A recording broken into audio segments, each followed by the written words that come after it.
What you say, voodoo cats? Y'all ready to get down like your backs ain't got no bone? Oh, that I can do. Yeah. Well, all right. All right. Swamp boogie music, huh? Yes. What is this swamp boogie music you was talking about, Bobby? Mama, honey, you're gonna find all about this here swamp boogie music, Mama. It's music from heaven, baby. Music from heaven. Let's give it a shot. Woo! I'm feeling so good. Your foot is moving. What's your foot moving? You're dancing. We're out in the jungle, out in the night. There's a party going on all night. It's a swamp boogie, playing all night long. It's a swamp boogie chillin', playing all night long. Now, Voodoo Velma's stomping up a scene. That's Voodoo Velma, the voodoo queen. It's a swamp boogie, playing all night long.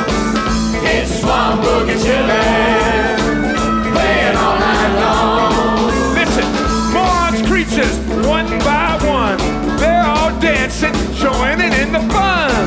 It's a swamp boogie, playing all night long.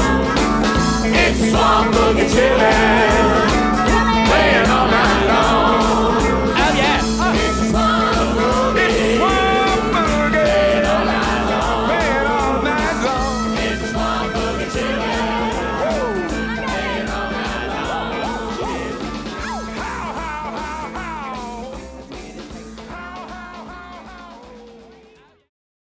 The Island of Dr. Moron. Don't miss it. Hello, this is Universal Soul Love This is Detective David Love. and Dr. Lana Love, and you were just listening to Swamp Boogie, which comes from the great rock musical Island of Dr. Moron. Fantastic show. So we're very happy to be here today, and we have with us a special guest, Chris Dockrill, who's the director of the Island of Dr. Moron. Chris. Hi, Lana. Hi, David. Welcome to Universal Soul Love. Thank you very much. Pleasure to be here. And we're very excited to promote this amazing Australian rock musical, which is captured on film. Just blew me away. Just amazing, amazing talent, songs, acting. We got to see this several months ago in Armadale. It was playing in a movie theater. It was turned into a live movie. It was very unusual, and it's fantastic. All the characters and the themes, which we're going to get into, and we loved Brother Bob. Yeah. Fantastic. So I know this is going out across the world, so maybe the listeners might be interested in knowing that Dr. Moron started as a school musical, like a lot of famous rock musicals start in the world. We started in a little town called Kempsey in New South Wales, in Australia. It was so popular, we had adults coming back with 4 out of 5 shows, and my wife and I realised that we were onto a winner. And so we put it on a shelf, waited till we finished our teaching careers, which we were very passionate about, and then went out into the world and created a professional live production of the show. It was a much leaner and meaner production than the school show. It ran for 4 weeks in the heart of Sydney with a cast of professional actors, singers and dancers. During that 4-week season, once again, we had many people coming back skiting that they'd seen the show 5, 6, 7 times. They loved it. Every time they went away, they would bring back more people to see it. We filmed the show extensively over the 4-week season, and then spent 10 months in the studio in 2015, sifting through the reams and reams of material that we had, and we produced the first and only cinematic film of a live rock musical in Australia. So and then it went on the road. It's been over most of Australia, and you guys were lucky enough to see it in another country town called Armadale. It started its journey 200 metres from the Sydney Opera House, which people from all over the world would know where that sort of is. So we've been to major cinemas, small country halls with it. Thousands of people have seen it, and we're now doing the world. We did London in February, Canada in March, and we're in Nice in about 2 weeks' time, 2 weeks before the Cannes Film Festival. So there's a potted history of it. Amazing, successful film, play film, just incredible. And I should mention we're broadcasting on the BBS radio network, one of the largest, most popular alternative talk radio shows on the internet right now, and probably for a long time to come. So we're very excited to be bringing the Island of Dr. Moron to BBS radio for our listeners. To an international audience. And for our listeners and viewers, we have at the back of you, we have a very wild-looking Dr. Moron there. And this is Voodoo Velma here. Voodoo Velma's looking over my shoulder. Yes, Voodoo Velma is the voodoo queen, what's bad and mean. And she leads a band of sort of crazy Rastafarian natives who live on the island. And yes, Velma is actually one of the two key characters in the film, on the play, Dr. Moron being the other one.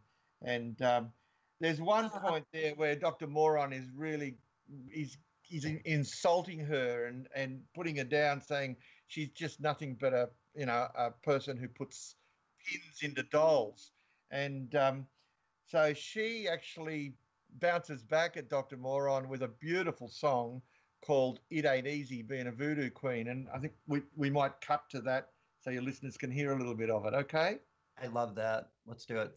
I gotta dress my head in feathers and paint my face all blue, roll my eyes and lick my lips. It's hard, I'm telling you. Oh, it ain't easy, baby. No, it ain't easy. No, it ain't easy, baby. Being a voodoo queen. That was beautiful. I love the songs. The songs are so original, and yet they're sort of almost classics, you know? Velma's a great character, and the performer was excellent. She's got that, she has a certain kind of, she's got this sexuality where she's sort of trying to tempt Dr. Moron, and he seems to have no interest in her, and they seem to have this competitive thing going, a relationship. And she, and at the end they end up battling it out, Dr. Moron's creatures and the natives, which was pretty exciting. Maybe we should just summarize it. The plot is that these two people are shipwrecked in a mysterious South Sea island. They're captured by a crazy tribe of voodoo natives who are headed by the larger-than-life Voodoo Velma. They're drugged with jungle fever juice. They're almost cooked in a sacrificial cauldron. They're then auctioned off by this guy, this slave market junkie, whip-cracking rubber gloves character. Reminiscent of the Rocky Horror Picture Show. That's right. A bit. They're then bought by Dr.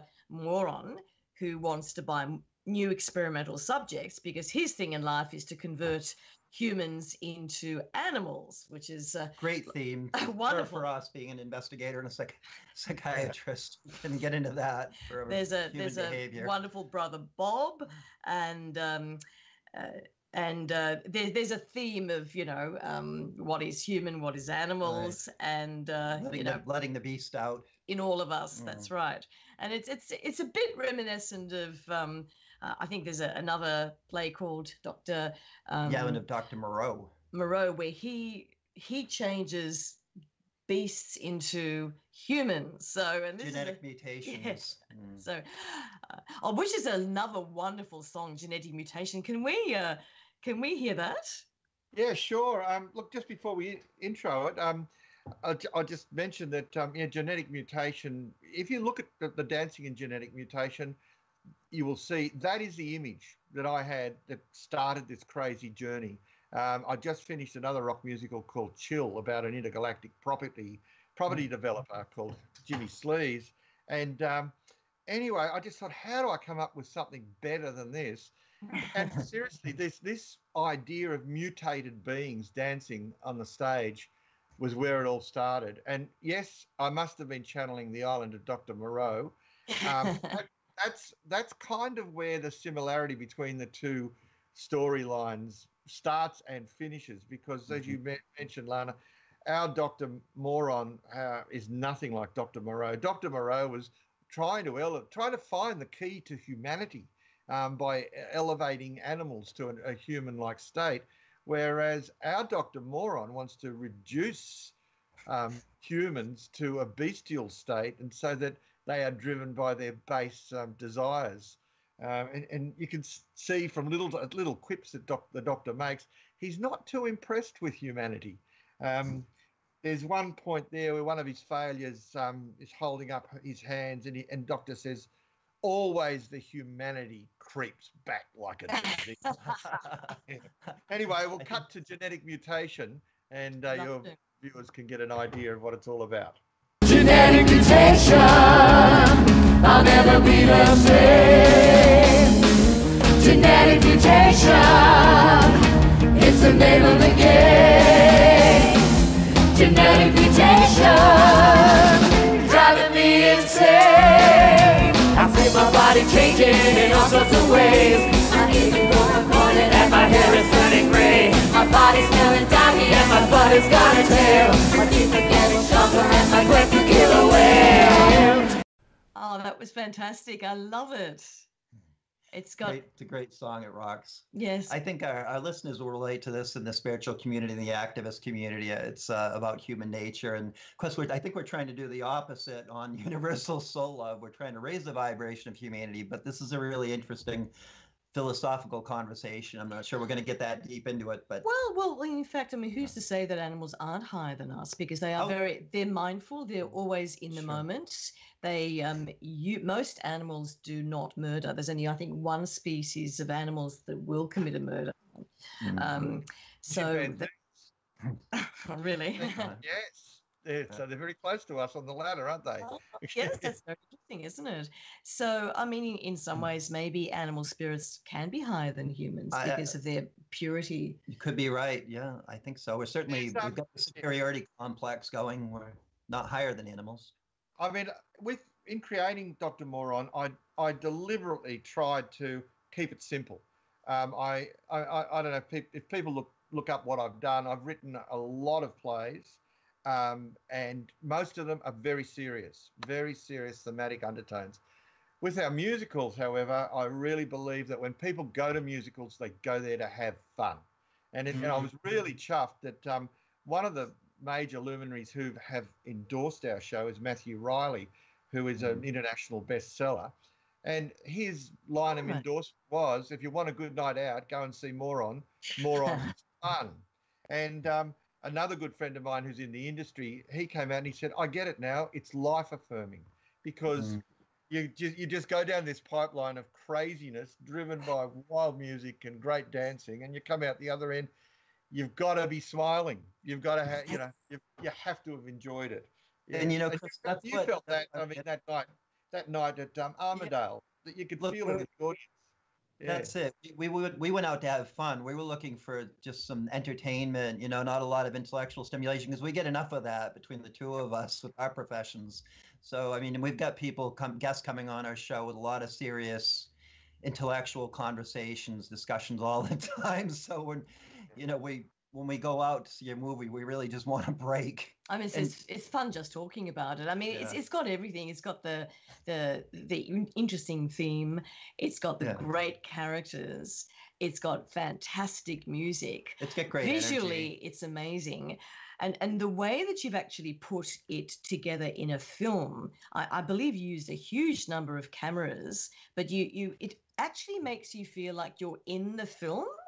I don't know how you did it. Yeah, very unusual. That is a really common comment that we get. In fact, in one of our Vox Pops, people can see it online. There's an older couple and the gentleman says, I saw the live show and I loved it, but seeing the film made me feel like I was inside it. And I thought that was fantastic.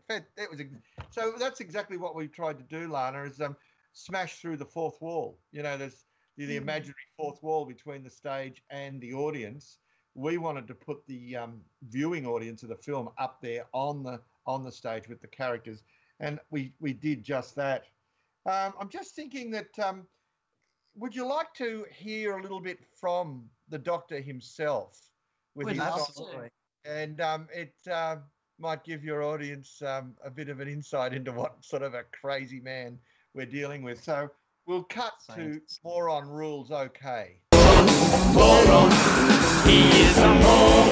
Moron, moron, he is a moron. I'm a moron, and it's true. If I get my hands on you, you'll never be the same again. I'll slice you, I'll dice you, I'll mince you, and I'll slice you. Lots of people think I'm psychotic, but I'm not. No, I'm just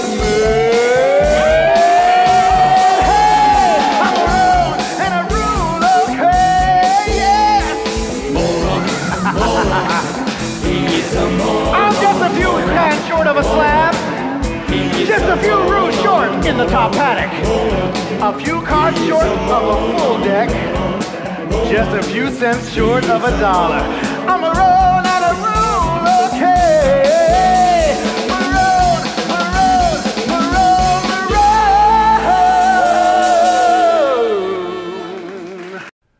maroon. Yes, he certainly is a character. I can't help as a psychiatrist trying to diagnose him. Which personality does he have? Is it narcissism? Is it psychosis? Is it bipolar? PTSD. I think he might have everything. Yeah, I remember that really funny scene from Fawlty Towers where there were two psychiatrists staying in Basil Fawlty's hotel, and they came out of their room one time to find Basil in a fetal position, jumping up and down. And one of the psychiatrists said to the other, "There's enough there for a whole conference." And, and I think with Dr. Moron, there's enough there for a week-long conference, I think. Yeah, there certainly is. Yes. Yeah. You mentioned Brother Bob earlier.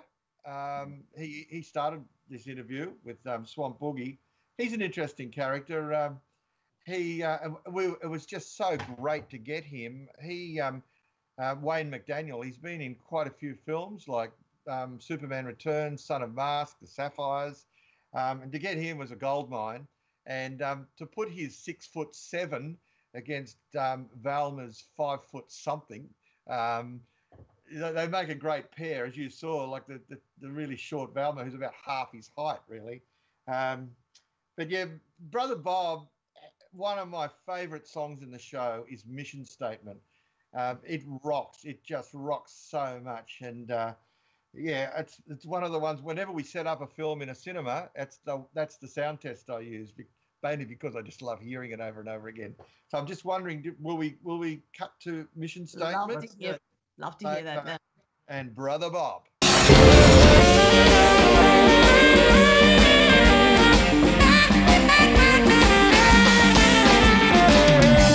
Spoke to me, man, he said, Bob. I said, well, what you want from me, Mr. God? He said, get out the city, give up the booze, you got to go on a South Sea cruise. Oh yeah, listen to me, Brother Bob's here, gonna set you free. Oh yeah, now shake and sing, say goodbye to all your sins. Oh yes, oh yes, oh yes. Now listen to me. Woo! Now here I am, brethren, you children of sin. Brother Bob's come to rein you all in. Here to preach religion, change your evil ways. Sing with me, children, shake your sins away. Come on. Oh yes, listen to me. Brother Bob's here, gonna set you free. Oh yes, now shake and sing. Say goodbye to all your sins. That That was great. Really enjoyed that. He's a lot of fun. He's a great character to have in this show. He certainly is. Yeah, yeah. And I just love the way the natives get into it. You know, when he says, "Got to save the heathen, convert their soul," you know, do some rock and roll. Yeah, yeah. But I mean, that's a really good example though of the way we tried to structure this film, because it's a very loose narrative thread. Now, I said on the last night when they dragged me up on stage that, I mean, I've been writing plays and directing and producing them for 30, 35 years. I know all the rules, and I deliberately broke some of them with Moron. And I think that's what you're supposed to do. We like people who break rules here. Yeah, and it's chip away at the edges and give the audience something different. So with the whole story of Moron, you, the audience, are swept ashore with Edwina and Dougie, and basically the storyline follows their adventure for one night on this crazy island. And so that's why, you know, halfway through it, you get this crazy preacher singing a song like Mission Statement. There's no other reason for it, but it works, you know. Yeah. And you've got the beautiful blonde Edwina, who's sort of Olivia Newton-John from Grease, and she gets on there in leather pants and does her rock song, and I remember that was fantastic. I'm very pleased with that. We're not going to. It won't be a spoiler to say this, but Edwina and Dougie, as you said, they're washed ashore. They're captured by natives. They're just about to be cooked and sacrificed when Voodoo Valma gets this great idea. Wow, there's a rich mad doctor on the other side of the island. Let's have an auction and sell these to him for experimental subjects. So Moron buys them, and he drugs Edwina and hypnotizes her. And it's great because Edwina and Dougie start the show as this innocent couple in their sailing gear from, you know, being washed ashore. And then we see Edwina wheeled out in this sexy, really tight-fitting leather pants and black top. As you said, a little bit of Olivia Newton-John from Grease type image. And the doctor hypnotizes her, lets her go, and tests his power over her against Dougie, her man. And there's a great song that ends Act 1 called Under Doctor's Orders, which really shows the power of Moron. So we'll cut to that. Is that okay? And give your people a taste of Under Doctor's Orders. They're going to love this one. Okay. You told me, lady, to live a clean life. Stay away from trouble, stay away from strife. Doctor told me good, doctor told me strong. Listen to his orders and I can't go wrong. I'm under doctor's orders. I'm under doctor's orders. Yeah, I'm under doctor's orders. I'm under doctor's orders just to stay away from you. Doctor told me straight not to get myself a man. Doctor said it wasn't part of his strategic plan. The doctor told me that I must stay loyal and true. The doctor told me straight I must stay away from you. I'm under doctor's orders. I'm under doctor's orders. Yeah, I'm under doctor's orders. I'm under doctor's orders just to stay away from you. I'm under doctor's orders. I'm under doctor's orders. I'm under doctor's orders. I'm under doctor's orders just to stay away from you.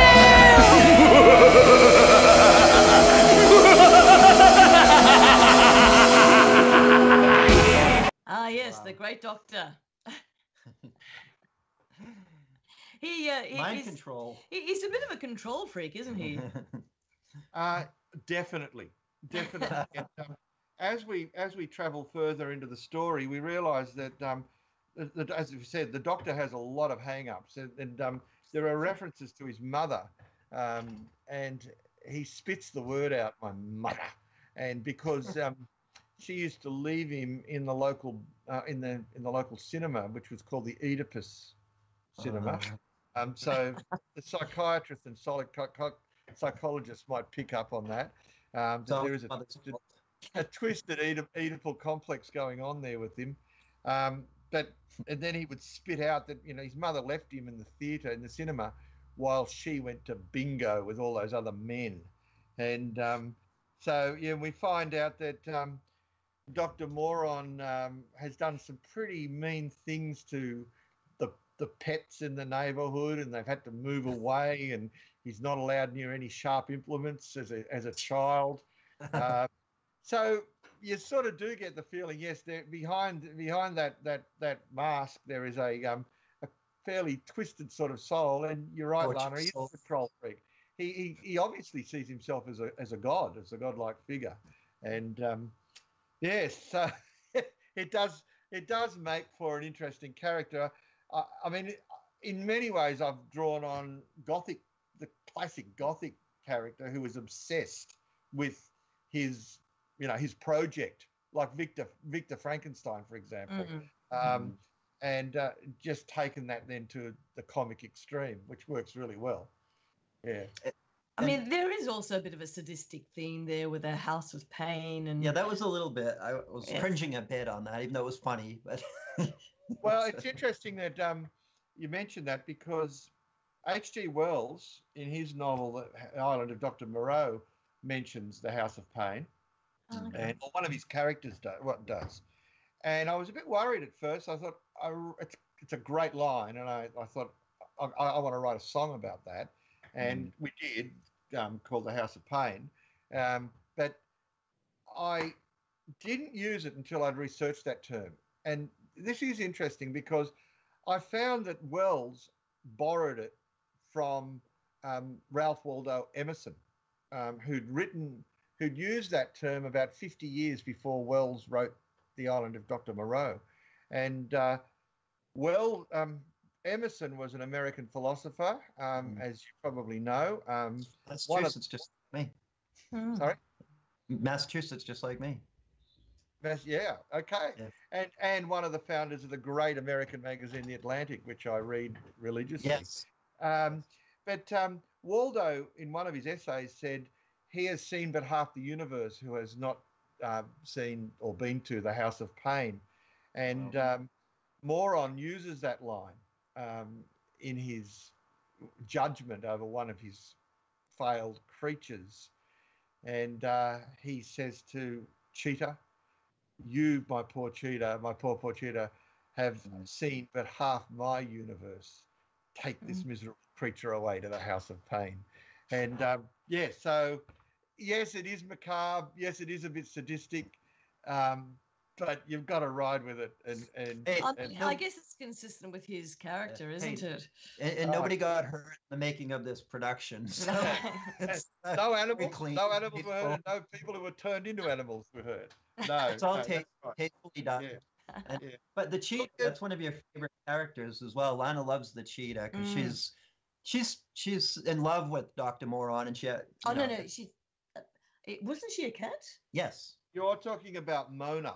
Oh, sorry, Mona. Mona. Yes. Right. She was only just a cat, and that's one of the problems that Moron has with Mona. Mona is just absolutely, unequivocally in love with Moron and completely dedicated to him, totally loyal to him. Moron, being Moron, treats her like dirt and regards her as just a constant reminder of his failures because, as he says, there's far too much human in you and not enough beast. And of course, Mona's this sexy-looking woman in this red outfit. But for Moron, that's just an indication of his failure. But Mona gets some great songs in Act 2, and they're basically love songs that are directed at Dr. Moron. One of my favourite songs, another favourite song in the show, it occurs towards the end where Dr. Moron is he's going through a really low spot, and Mona, even though Moron has treated her like dirt, Mona is so loyal to him, and she comes over to him and she sings this song called "The Way I Feel for You." Oh, that's gorgeous. Yes. Yeah. Can we listen to that? Well, yes, we'll give your listeners a listen to that right now. You are all that I can see. You are all I want to know.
Beautiful. What a beautiful love song.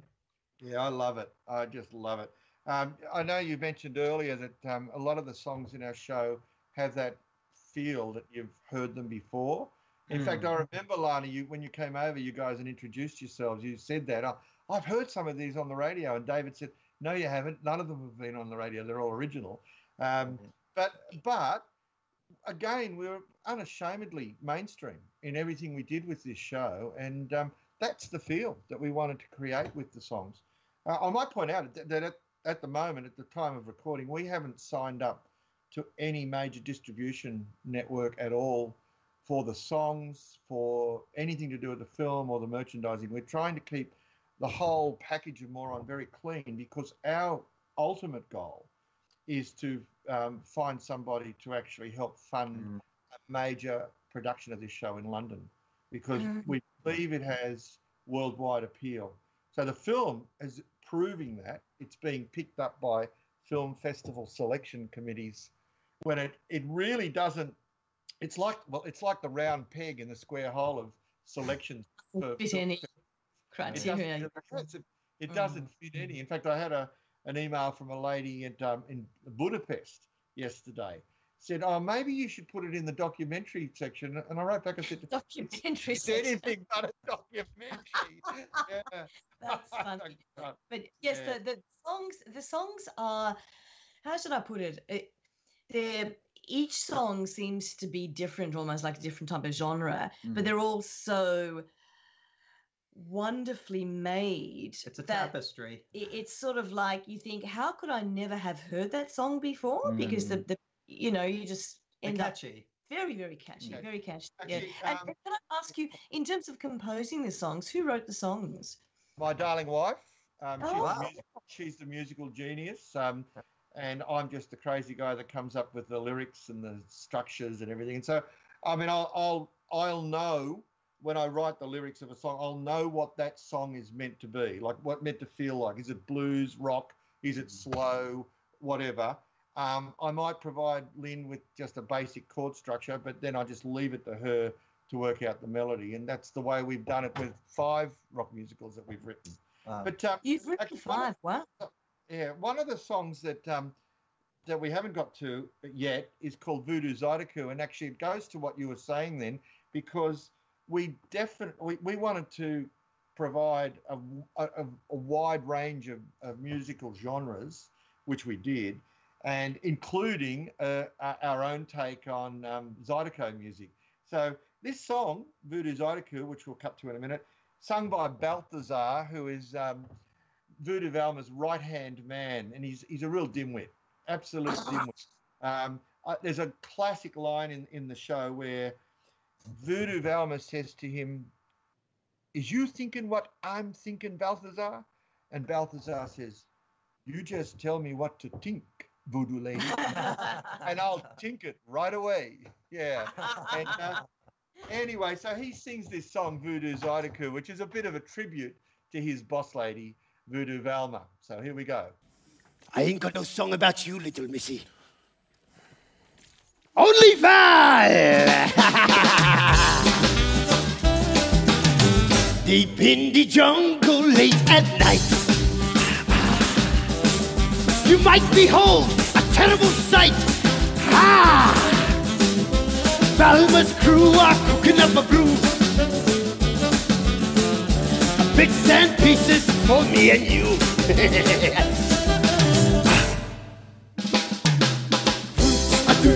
Zydeco, a voodoo, Zydeco, a voodoo, Zydeco, a voodoo, Zydeco, a voodoo, Zydeco, voodoo, Zydeco. She's cooking up a brew for me and you. There's a big fat cat with feathers on her head, shouting and screaming to raise the dead. Hot pink smoke and rolling eyes, purple face and yellow fires. Voodoo, Zydeco, voodoo, Zydeco, voodoo, Zydeco, voodoo, Zydeco, voodoo, Zydeco. Zydeco, voodoo, Zydeco, just cooking up a brew for me and you. Congas drum up a bouncing beat, make you wanna move your feet. Voodoo rhythm in my head, make my passion hot and red.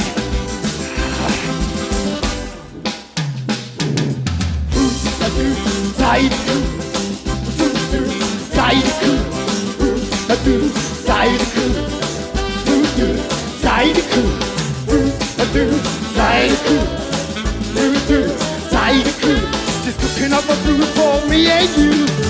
Feet are jumping to that jive. Alright! I don't know if I'm dead or alive. Voodoo fever take control. Take my body, take my soul. Voodoo, Zydeco, voodoo, Zydeco, voodoo, Zydeco, voodoo, Zydeco, voodoo, Zydeco, voodoo, Zydeco, just cooking up a brew for me and you. Deep in the jungle late at night, you might behold a terrible sight. Velvet crew are cooking up a brew, bits and pieces for me and you. Voodoo, Zydeco, voodoo, Zydeco, voodoo, Zydeco, voodoo, Zydeco, voodoo, Zydeco, voodoo, Zydeco, just cooking up a brew for me and you. I said a voodoo, Zydeco, voodoo, Zydeco. My baby, Zydeco, my voodoo, my Zydeco, I said a voodoo, Zydeco, my voodoo, Zydeco, just cooking up a brew for me and you.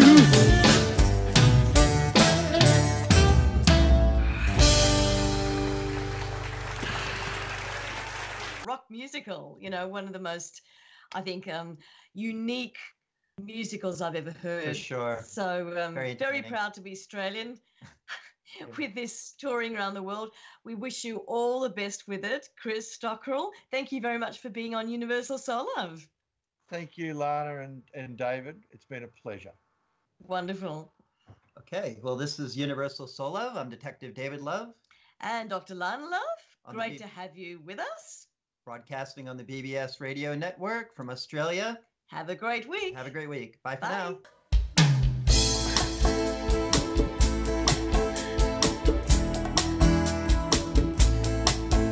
We're strangers in a strange land, a land of make-believe. We are trapped here on this island. And slave market sales. Slave market sales! Is just thinking what I was thinking? Yo, Alma! You just tell me what to think and I'll think it right away, you black magic woman, you. Alma, the items are ready for sale. Excellent, Balthazar. It is almost midnight. Well, we got ourselves an auctioneer or what? Yo, Val! We got rubber gloves, the shipwrecked slave market junkie!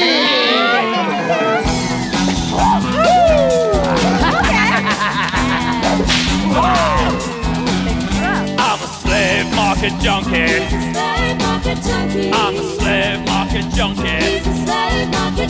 I'm a slave market junkie. I wouldn't have it any other way. I'm a slave market junkie. I think it's kinda hip. I love to hear the chains and the cracks of the whip. Woo! Oh yeah. I'm a slave market junkie. I'm a slave market junkie. I'm a slave market junkie. I wouldn't have it any other way. I get off on the sweat I get off on the pain. I get off on the screaming. Pushing adrenaline.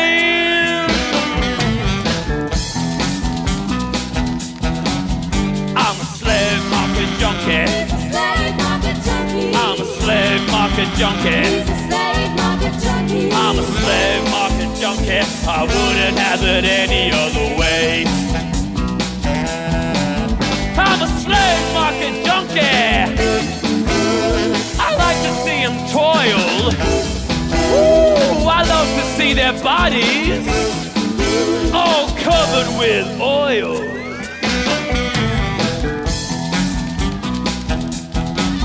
I'm a slave market junkie. I'm a slave market junkie. I'm a slave market junkie. I wouldn't have it any other way. What's happening here? What kind of a madhouse place is this island? Well, this sure ain't no club Mediterranean, that is for sure, honky cat. This, my young friend, is the island of Dr. Moron. The island of... Dr. Moron? What did I do, brother Bobby baby, to fall for a hip cat like you, huh? You go on and tell me. What did I do? Well, when first I saw you, baby, I didn't know how it could be that someone good as you could love a girl as bad as me. What did I do? What did I do? What did I do? Oh yeah, what did I do? What did I do? What did I do? Oh baby, what did I do? Come here, Bobby, huh? To find a boy as good as you. Let me look at you, huh?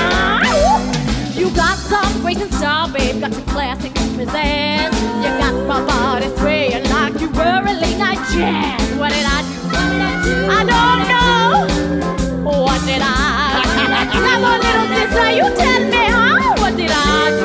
Come to me, Bobby. To find a boy, come here. I don't want no other baby, just you and you alone. We live together happily here in our jungle home. What did I do? What did I do? Oh yeah, what did I do? What did I do? Come on, Bobby, you just tell me, baby, what did I do? Come on, to find a boy. Let's do our favorite dance. You want me to do the chicken? You always call me the funky chicken, huh? I don't know why you make me do this. What you got for me now, huh? Oh, you're gonna do the steam thing. The things he does to me, I just... Oh, yes. He's all around us, man. His presence is tangible. His mind is huge, all-knowing, all-seeing. He's with us and beyond us. He's all around us and completely within us. You say he's a doctor. Oh, a doctor, a philosopher, a visionary, a giant, a god. His intellect is stifling. His power to see and to do what only he knows is right for us is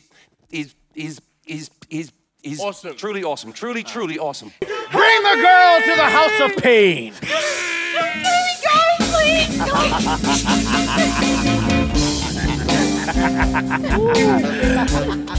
Cut her down.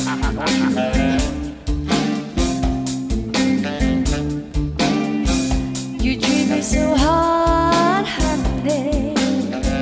You treat me so unkind. You treat me so hard, honey. You treat me so unkind. You treat me so bad, baby. You don't drive this woman queen out of her mind. I said you love me. Ain't nothing but a jailhouse for my blues. I said you love me, baby. Ain't nothing but a jailhouse for my blues. You don't want to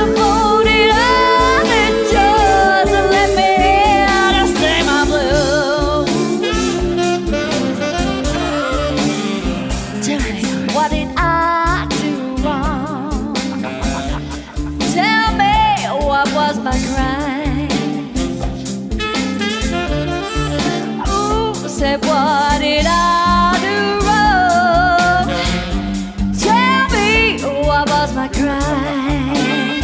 Oh. I said, who made you my doctor to make loving you be such a crime?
Dr. Moron is a great man. Oh, we got it. All right. Awesome. Truly awesome. Big, godlike, big picture visionary, etc., etc. Do not discount the magnitude of Dr. Moron's stature, nor underestimate the greatness of his achievements.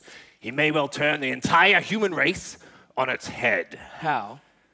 Moron is close to perfecting a unique process which may well change the course of our evolution. What kind of a process?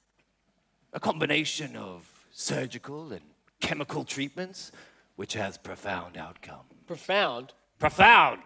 The doc's been here for many, many years. He purchased the island from the Nazis after they'd finished their top-secret Nabwetavi project. Nabwetavi project? Nuclear and biological weapons testing on an active volcanic island project. Hold the little tigress tightly, Fitter and Turner. I can see we're going to have to do this the hard way. That's not very nice. Gary? The doctor's only trying To have some fun. Fun? What's wrong with you two? Nothing's wrong. With us? Hey, Fitter. Right, Turner. Hit the pig skins. Pound the tambourines. Let's go, baby. Pig skin tambourine. Woo!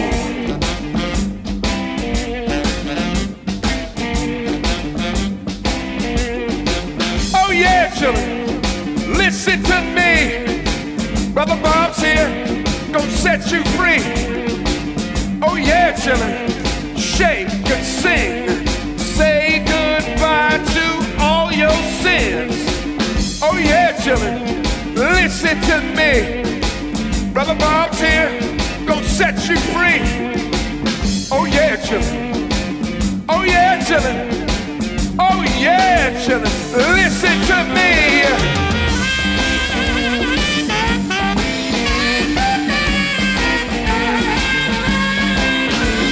Now, I'm on a mission, talking about a South Sea cruise, doing good works, got no time to lose. I gotta save the heathens, convert the soul, introduce them to some rock and roll.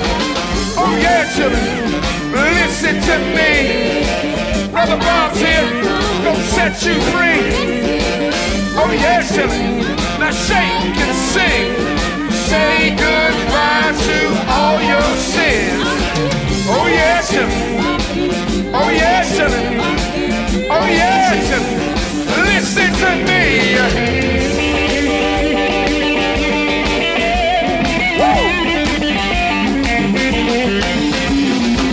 Now I'm Brother Bob, listen to me. I got the good word, gonna set you free. Got the good word. Remember the man who saved Noah and his kid from flood. Oh yeah, children, listen to me.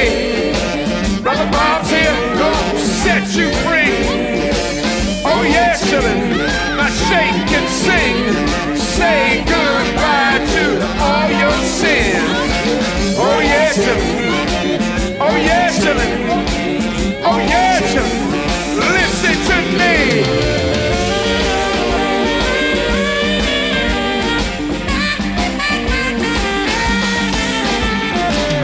God spoke to me. Man, he said, Bob.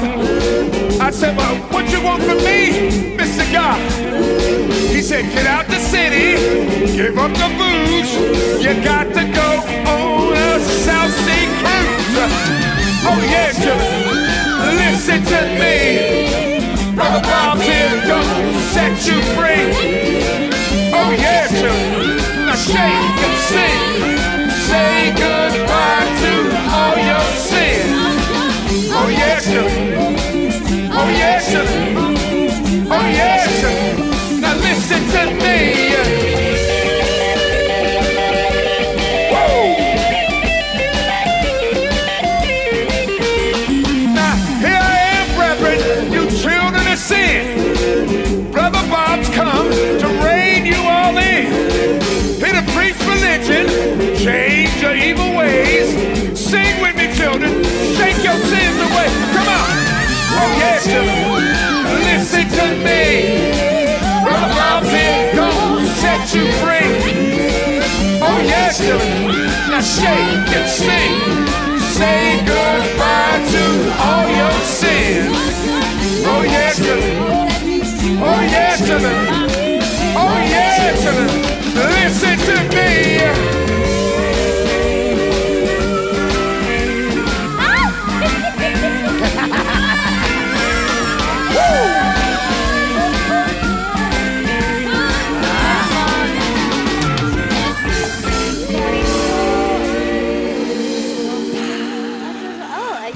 Two dogs, what is it?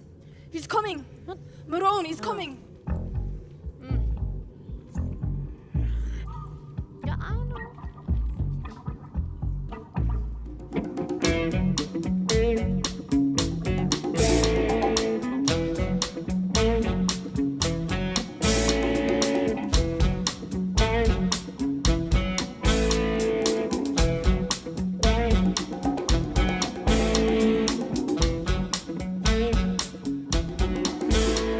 I'm Moron and I'm mean. I mess with people's genes. Ain't nobody meaner than me. I'm brutal, I'm crude, I'm revolting and I'm rude. Lots of people think I'm crazy, but I'm not. No, I'm just mad. Hey, I'm Moron and I rule, okay.